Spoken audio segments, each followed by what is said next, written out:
Yun, umaga na naman mga brother.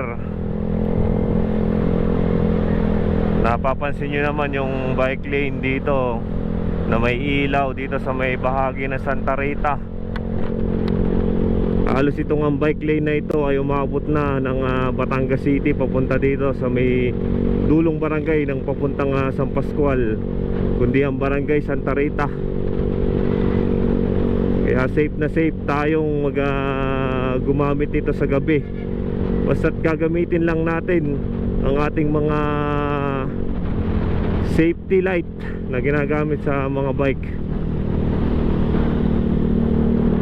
Yung mga reflectorized vest, tsaka yung mga blinking light natin,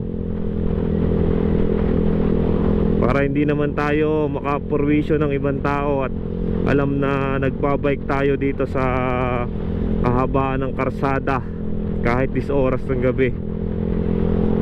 Kaya salamat sa ating bayan ng Batangas City sa pagpuprovide ng bike lane light.